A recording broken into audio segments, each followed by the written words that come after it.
क्या आपने कभी सोचा है कि हम अक्सर दूसरों की गलतियों को देखते हैं, लेकिन खुद के भीतर झांकने की हिम्मत नहीं कर पाते? कबीर साहब कहते हैं, बुरा जो देखन में चला, बुरा ना मिलिया कोय, जो दिल खोजा आपना, मुझसे बुरा ना कोय। जब हम आंखें बंद करके अपने अंदर झांकते हैं, तो महसूस होता है कि असली अंधकार हमारे भीतर है। जब आत्मा की रोशनी मन पर पड़ती है, तो हमारे क्रोध, लालच और अहम सब साफ नजर आने लगते हैं। यही सच्चा ज्ञान है। कबीर के शब्द हमें सिखाते हैं कि दूसरों के दोष नहीं, अपने दोष देखो, क्योंकि आत्मा का शुद्धिकरण तभी होता है जब हम अपने भीतर की अशुद्धियों को पहचानते हैं और उन्हें मिटाने का संकल्प लेते हैं। तो आइए आज एक वादा करें, हम दूसरों को जज नहीं करेंगे, बल्कि अपने भीतर की यात्रा शुरू करेंगे, क्योंकि आत्मबोध ही ईश्वर से मिलने की पहली सीढ़ी है। आज हम कबीर जी के 2 दोहों को बड़ी गहराई से समझने का प्रयत्न करेंगे। पहला दोहा है, बुरा जो देखन में चला, बुरा न मिलिया कोय, जो दिल खोजो आपना, मुझसे बुरा न होए। अंग्रेजी भाषा में अगर समझा जाए तो इसका ट्रांसलेशन यही होता है, I did not find faults in others, but when I looked into my heart, I realized that I am the worst. दूसरा दोहा है, दोष पराया देखकर चले हसंत हसंत, अपना याद आवही, जाका आदि ना अंत। अंग्रेजी भाषा में इसको ऐसा कहा जा सकता है, everyone laughs at the faults of others, but neither they remember nor see permanent faults of their own, which never ends. Hindi भाषा में ये दोहे हृदय की गहराई को स्पर्श करते हैं। अंग्रेजी भाषा में तो शब्दों का ही आंकरण होता है, वो हृदय को स्पर्श नहीं कर पाता। सो पहला दोहा, बुरा जो देखन में चला, बुरा न मिलिया कोई, जो दिल खोजो अपना, मुझसे बुरा न होए। इस संसार में हम इंद्रियों के माध्यम से सब कुछ बाहरी देखते हैं। बुरे व्यक्ति को ढूंढना हो या अच्छे व्यक्ति को ढूंढना हो, हम इंद्रियों के माध्यम से इस संसार में ही ढूंढने का प्रयत्न करते हैं।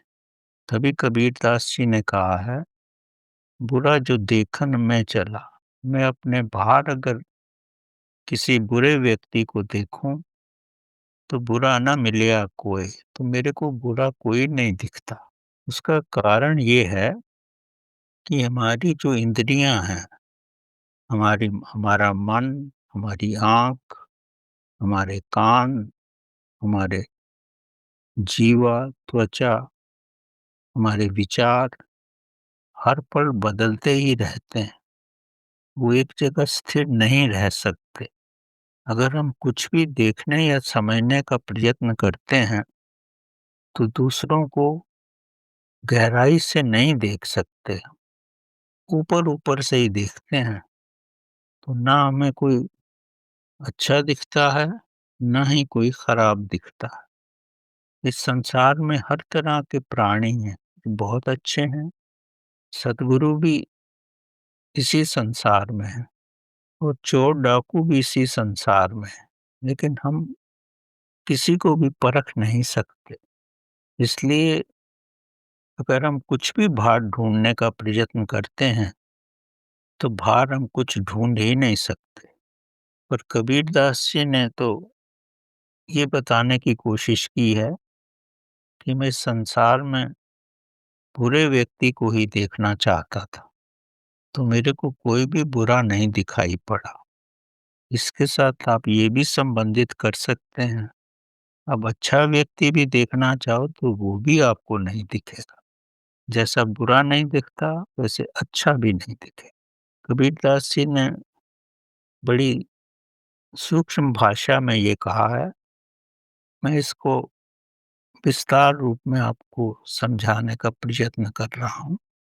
उनका मकसद सिर्फ बुरे व्यक्ति से ही नहीं है, हर उस पदार्थ से है, हर उस व्यक्ति से है, हर उस प्राणी से है कि वो कैसा है। उसको ना हम समझ सकते हैं, ना उसको परख सकते हैं, क्योंकि हम इंद्रियों के माध्यम से जानने का प्रयत्न करते हैं और इंद्रियां हमारी स्थिर नहीं रहती। इसलिए हमें कुछ भी अच्छा बुरा नहीं दिखता। पर जब हम किसी के साथ रहने का प्रयत्न करें, उसके साथ एक होने का प्रयत्न करें, तब हमें लगता है कि ये व्यक्ति ठीक नहीं है और ये व्यक्ति अच्छा है।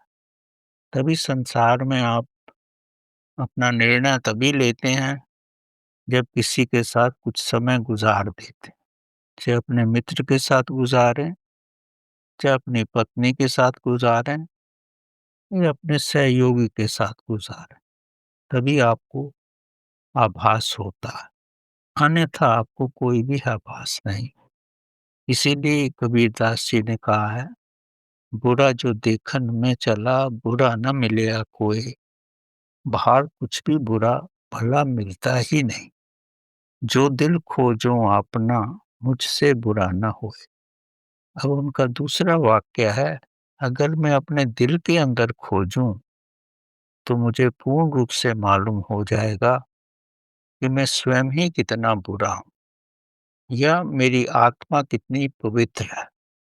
उन्होंने पवित्रता के बारे में बात नहीं की है, पर सूक्ष्म रूप में ये भी वैसा ही है। जब आप अपने अंदर झाँकोगे, अपनी आत्मा के साथ रहोगे, तो ही आपको मालूम पड़ेगा कि आपके विचार कैसे हैं, आपकी दृष्टि कैसी है, आपकी आत्मा कैसी है।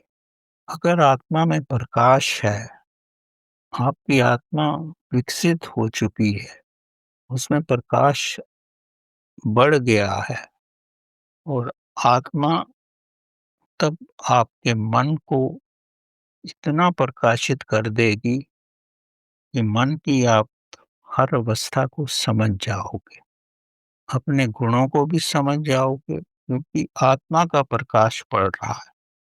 अब आपकी वृत्तियाँ आपकी आत्मा से बच के नहीं रह सकती। जब आत्मा का प्रकाश पड़ेगा मन पे, मन प्रकाश रूप में आ जाएगा, तब आपको मालूम पड़ेगा कि मेरे अंदर कितना काम है, मेरे अंदर कितना क्रोध है, मैं कितना लोभी हूँ और कितना मेरे अंदर घमंड है। जब आत्मा का प्रकाश पड़ेगा तो ही मालूम पड़ेगा, अन्यथा आपको ऐसा लगेगा मैं तो बहुत ही अच्छा व्यक्ति। जब आपको पूर्ण रूप से विदित हो जाएगा कि मेरे अंदर तो कितने अवगुण भरे पड़े हैं, क्योंकि पहली बार आप अपने मन को अपनी आत्मा की गहराई से देख रहे हैं। दूसरे के मन को नहीं देख सकते आप, अपने मन को ही देख सकते हो और इसकी थोड़ी और गहराई में जाओगे तो आपको अपने अचेतन मन की भी भावनाएँ मालूम पड़ जाएँ। अचेतन मन में भी आपके अंदर कितना क्रोध है, कितना काम है, कितनी लालसा है, वो भी पता लग जाएगी।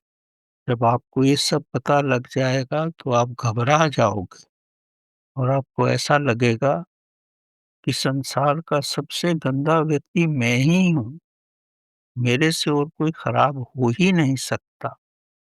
तभी कबीरदास जी ने कहा है, अगर मैं अपने आप को जितना ज़्यादा खोजूँगा, तो मुझे लगेगा कि मुझसे बुरा तो संसार में कोई है ही नहीं।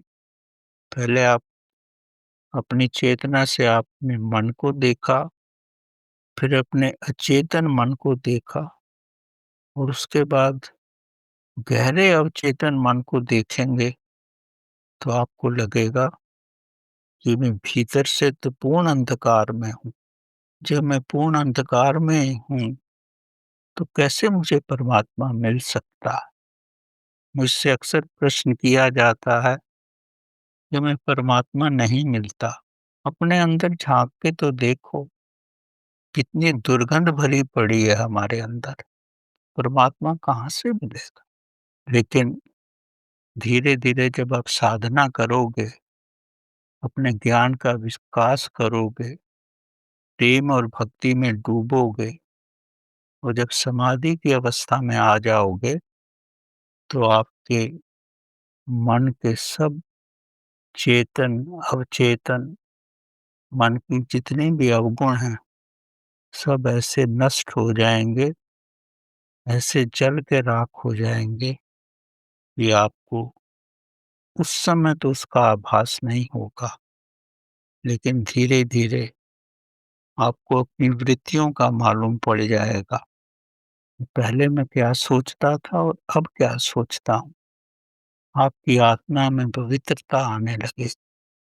ये साधना की गहराइयों से पड़ जाकर ही आएगा।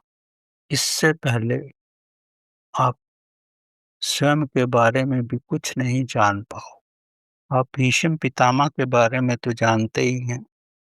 जब युद्ध में वो घायल हो गए, महाभारत के युद्ध में, पर वो अपना प्राण नहीं त्यागना चाहते थे, जब तक कि सूर्य उत्तरायण में ना आ जाए।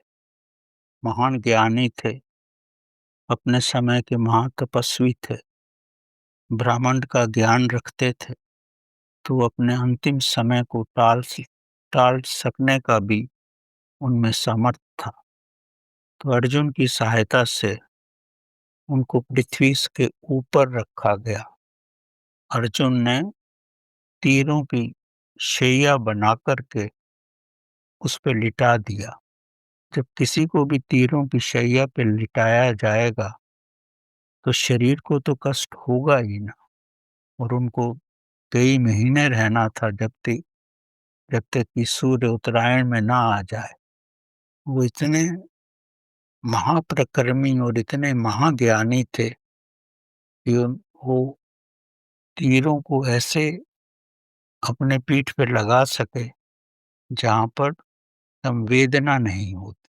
हमारे शरीर के हर भाग में संवेदना नहीं होती। कुछ भागों में संवेदना होती है और कुछ में नहीं होती। जिन भागों में संवेदना नहीं होती, उस जगह पर ही तीरों को बिछाया गया और उनके शरीर को उस पर ही लिटाया गया, ताकि उनके शरीर को संवेदना ना हो और वो ध्यान की अवस्था में रह सकें। ज़मीन से 2-3 फीट ऊपर ही रखा गया उन्हें, ताकि छोटे-मोटे जानवरों का भी डर ना हो। उस अवस्था में उन्होंने अपना भीतर जाकर के पुराने जन्मों का अध्ययन किया, पर वो नहीं समझ सके कि उन्हें इस जीवन में इतना कष्ट क्यों हुआ और अब भी उन्हें तीरों की शैया पर ही सोना पड़ रहा है। एक बार जब कृष्ण भगवान उनसे मिलने आए, तो कृष्ण भगवान से उन्होंने वंदना की कि मेरे को ये बताओ, मेरी ये अवस्था कैसी है? क्यों हो रही है? कृष्ण भगवान ने बोला, "वो अपने पुराने जन्मों में झाँक के देख।" भीष्म पितामह ने स्पष्ट शब्दों में कहा, "मैं अपने 76 जन्मों में जाके देख चुका हूँ, पर मुझे नहीं लगता कि मैंने कुछ भी ऐसा कार्य किया है, जो मेरे जीवन में इतना संकट ला सके।" तो कृष्ण भगवान ने उनसे बोला, "बस एक जन्म और पीछे जा, तेरे को सब दिख जाएगा।" कृष्ण भगवान तो चले गए आशीर्वाद दे कर के। जब भीष्म पितामह एक जन्म और पीछे गए, तब उन्हें आभास हुआ कि उनके 77वें जन्म में, अब से 77 जन्म पीछे उन्होंने एक महासर्प पे तीर चलाया था और सर्प को पेड़ की टहनी पे जाकर के उसको लटका दिया था। तड़प-तड़प के उसके प्राण निकले थे।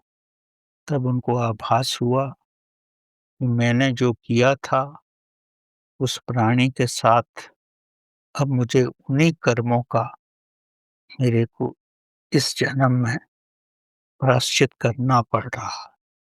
तो कहने का मतलब ये है, अब वो किसी को दोष नहीं दे रहे हैं। उन्होंने अपने अंदर झाँक लिया कि मेरी वजह से ही मेरे को इस जन्म में कष्ट हो रहा है और मेरी वजह से ही मैं तीरों की शैया पर हूँ।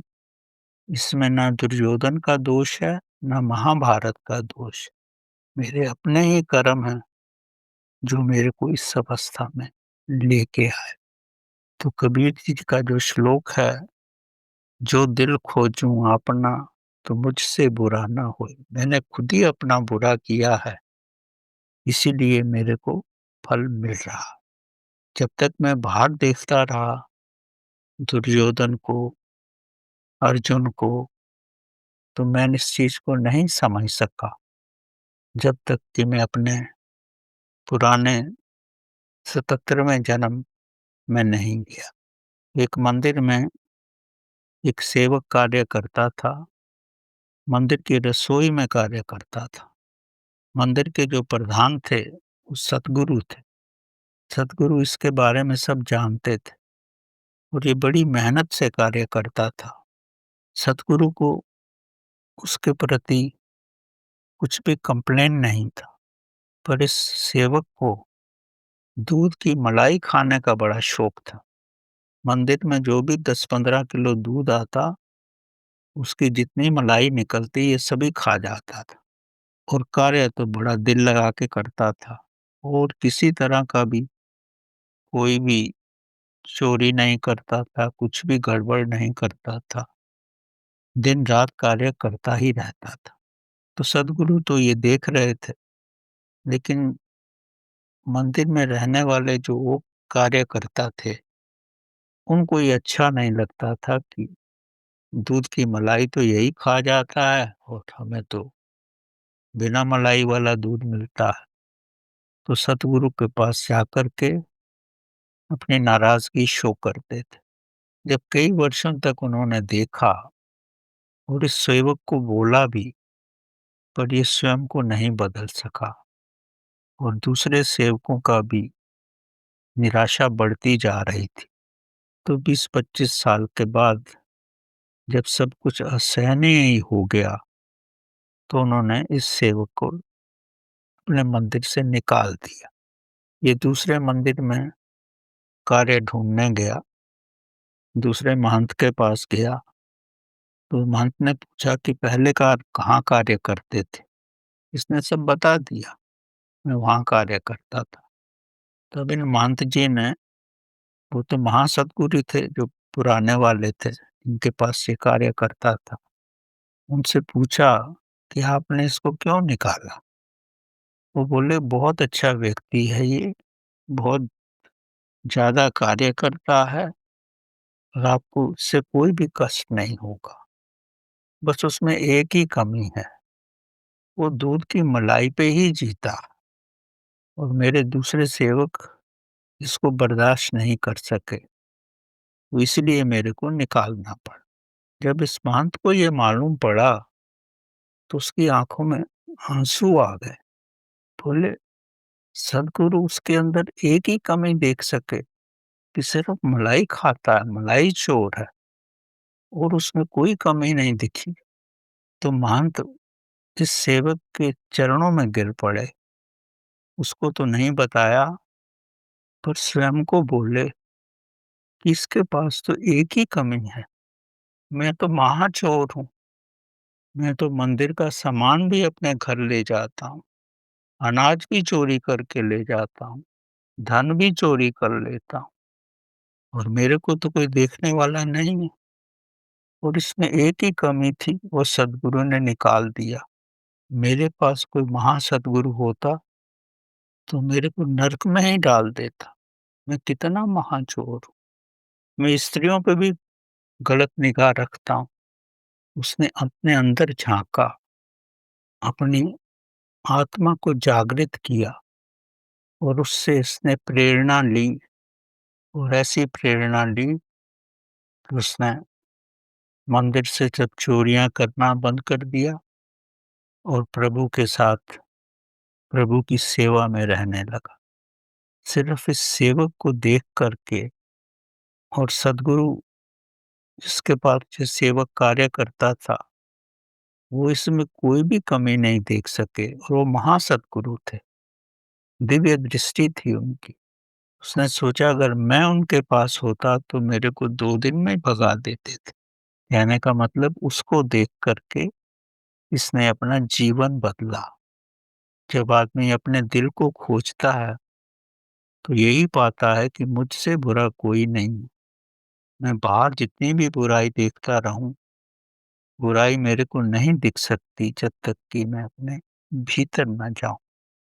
भीतर जाने से ही आपको अपनी सब कमियाँ दिखेंगी और जब दिख जाती हैं और उन कमियों के ऊपर आना, तो आपकी साधना पे है, प्रभु की कृपा पे है और जब अपनी कमियों से आप ऊपर उठ जाते हो, तभी आपके अंदर चेतना का विकास होता है और प्रभु तक जाने की शक्ति मिलती है।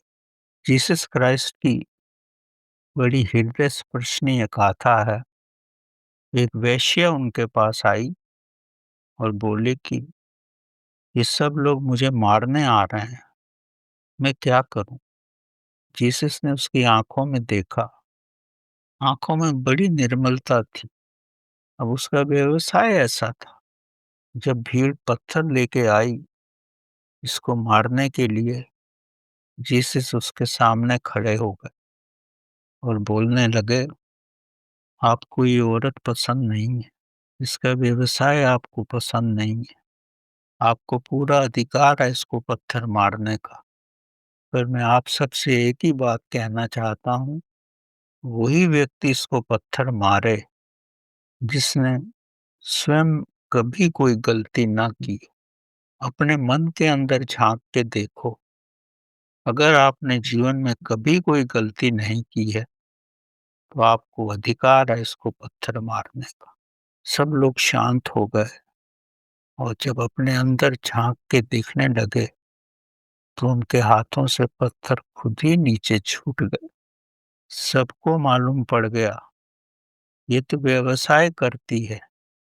हम अपने मन से कितने गंदे हैं, कितने गलत विचार रखते हैं, कितने काम, क्रोध, लोभ में डूबे हुए हैं। किसी को भी धोखा देने के लिए पीछे नहीं हटते।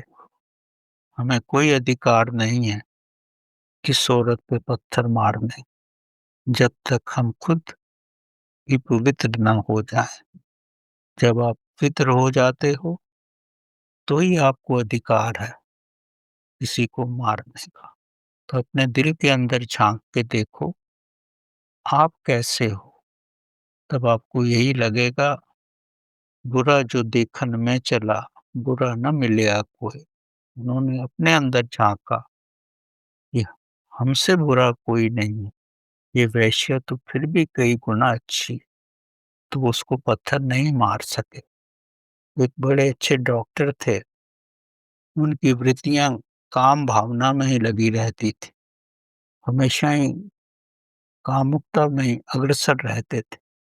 अगर किसी नारी का ऑपरेशन भी करना हो, उसके पेट का भी ऑपरेशन करना हो, सब कुछ उनको दिखता था, पर फिर भी वो सब देखकर भी उनकी भावना काम से नहीं जाती थी। एक तरफ वो ऑपरेशन करते थे, अगर कोई नर्स भी साथ रहती थी, तो उनकी नज़र उस पर ही रहती थी। तो एक समय आया, जब उनकी कुछ समझ में नहीं आया कि मैं जीवन की सच्चाई देखकर कभी उससे अलग नहीं हो पा रहा हूँ। तो एक सद्गुरु के शरण में गए, उनसे सब कुछ बोल दिए कि मेरे मन के अंदर क्या चलता रहता है। बाहर से तो मैं बड़ा ही महान व्यक्ति दिखता हूँ, पर मेरे भीतर जो है कोई अंत नहीं है वासनाओं का। सद्गुरु ने उसको एक ही बात बोली, अगर तू इतना समझता है तो अपना ध्यान अपने भीतर लगा, अपनी वासनाओं को देखता रह। रोज सुबह शाम आधा घंटा अपनी वासनाओं को ही देख। वो देखने मात्र से ही कुछ समय में ध्यान की अवस्था में आ गया। जब व्यक्ति ध्यान की अवस्था में आ जाता है तो उसका हृदय पवित्र होने लगता है। उसकी वासनाएं ऐसे गल जाती हैं, ऐसे निकल जाती हैं जैसे साबुन से हमारे कपड़े साफ हो जाते हैं। वो 2 साल के बाद सद्गुरु के पास आया और बोला, अब मेरा मन बड़ा पवित्र हो गया। मुझे सबके अंदर आत्मा ही दिखती है। विलासिता मेरे अंदर से खत्म हो गई। जब आप भीतर जाते हो, अपने दिल के अंदर खोजते हो, तो आपकी वासनाएँ धीरे-धीरे क्षीण होने लगती हैं। एक भारत के महान संत कामुकता में पड़ कर के उनको जेल हो गई, जेल में रहे और अभी भी भुगत रहे हैं। पर आप अपने अंदर झाँक के देखो, वो तो अपना पाप धो लिए कष्ट पा कर के, पर हमें कोई अधिकार नहीं है उनको बुरा कहने का। हमारे स्वयं के अंदर कितनी वासनाएँ हैं।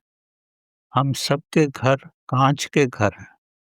जब हमारा घर काँच का है, तो हमें कोई अधिकार नहीं है कि दूसरे के काँच के घर को तोड़ें। हम अपने घर के अंदर देखें, वो तो अपने पापों से मुक्त हो गए 10-12 साल में, लेकिन हम जो पाप कर रहे हैं वासनाएँ रख कर के, परमात्मा तो देखता है, हमारे अंदर कितनी वासनाएँ हैं। हम प्रकट नहीं कर पा रहे हैं, पर वासना को एक्युमुलेट तो कर ही रहे हैं, जमा तो कर ही रहे हैं। तो हमको कोई अधिकार नहीं है उनके प्रति कोई बुरी भावना रखने का, जब तक कि हम स्वयं दूध की तरह पवित्र ना हो जाएँ। हमें कोई अधिकार नहीं मिलता उनको बुरा कहने का। हमें तभी अधिकार है जब हम स्वयं पूर्ण रूप से पवित्र हों। तो कबीर जी का कहना कि बुरा जो देखन में चला, दूसरे को बुराई देखोगे, पर आपको कोई बुरा नहीं मिलेगा।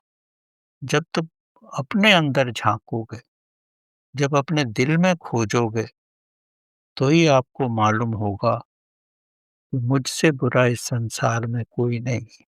ये भावना अगर दिल में आ जाए, तो हम हर व्यक्ति से कुछ ना कुछ सीख सकते हैं। दूसरे को कष्ट में देख के सीख सकते हैं कि भाई वो तो कष्ट पा रहा है अपने कर्मों की वजह से। हमारे कर्मों का अभी हमको फल नहीं मिला है। कर्म तो हम भी गलत कर रहे हैं।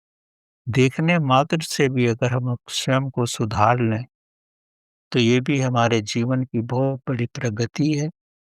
बाहर देख कर के क्या हो रहा है किसी के साथ, उसको स्वयं पे लागू करें, तो हम स्वयं को सुधारने में समर्थ हो जाएँ।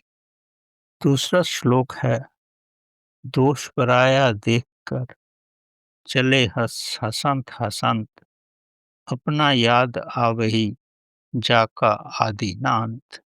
हर व्यक्ति की स्थिति होती है कि दूसरे को देख कर के हम उसकी बुराइयां निकालते हैं, उसको देख के हंसते हैं, उसका मजाक उड़ाते हैं, लेकिन अपने भीतर नहीं देखते कि हमारी गलतियों का तो कोई अंत ही नहीं। एक महिला थी, प्रभु की कृपा से ज्ञानवान हो गई थी, समझदार हो गई थी, पर फिर भी उसके अंदर ये रहता था कि मैं तो अच्छी हूँ, वो दूसरों पे हँसती थी। ये कितने गलत लोग हैं। क्यों नहीं सुधरते ये, और अपने को उनसे ऊंचा महसूस करने लगी थी। उसके मन में ये आया कि मैं अपने पिछले जन्म में भी कुछ अच्छे कार्य किए हैं मैंने, क्योंकि मेरे को ये जन्म मिला है और मैं प्रभु की तरफ जा रही। पर उसने कभी ये नहीं समझा कि हम सब लोग कीचड़ से ही पैदा होते हैं। सारे पौधे कीचड़ से ही निकलते हैं और धीरे-धीरे बड़े होकर के फल भी देते हैं और फूल भी देते हैं। पुराना जन्म तो हम गंदगी से ही पैदा हुए, पर उसकी ये समझ में नहीं था। ये समझ रही थी कि मैं पहले भी बहुत अच्छी थी, अब परमात्मा ने मेरे को बहुत अच्छा बना दिया। परमात्मा ने उसके अंदर इच्छा पैदा की कि वो अपने पिछले जन्म को जाने। अपने पिछले जन्म को जानने के लिए कि उसने बड़ी कोशिश की, पर वो जान नहीं सकी।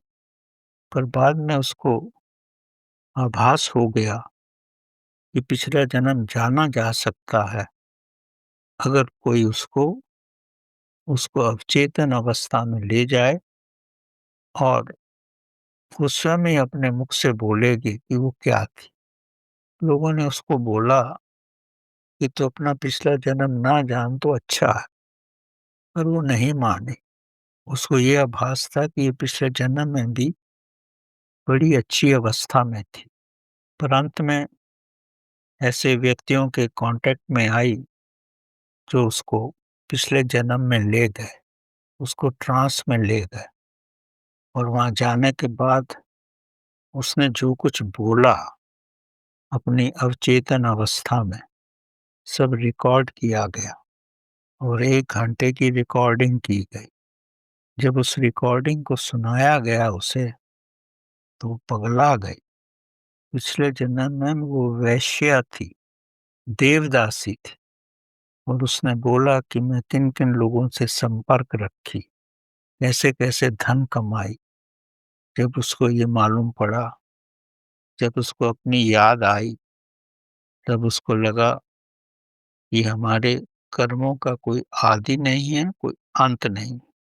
हमें कोई ऐसा नहीं कहता, कोई हमें ऐसी सलाह नहीं देता कि हम दूसरों पे हँसें।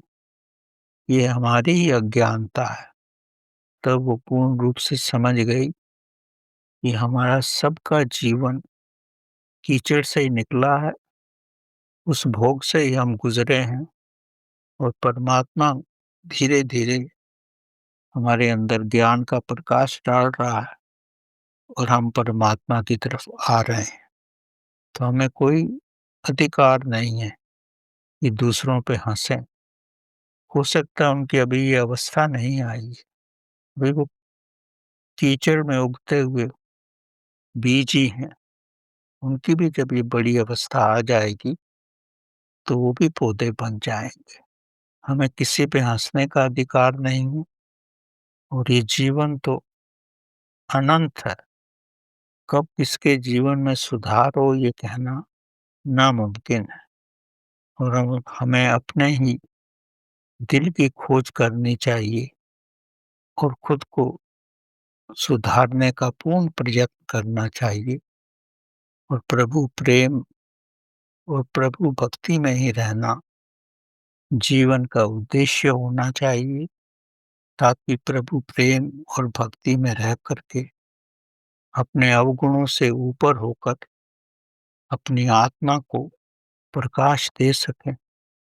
और जब आत्मा को इतना प्रकाश दे दें कि आत्मा का विस्तार हो जाए, इतना विस्तार हो कि उस प्रकाश में हमारे सब पूर्व कर्म भस्म हो जाएँ और हम सोने की तरह एकदम पवित्र हो जाएँ, और हमारा प्रकाश परमात्मा के महाप्रकाश से मिलकर के सारे ब्रह्मांड को प्रकाशित करे और हम परमात्मा का रूप हो जाएँ, तो ही हम परमात्मा के साथ रह कर के स्वयं को समझ सकते हैं।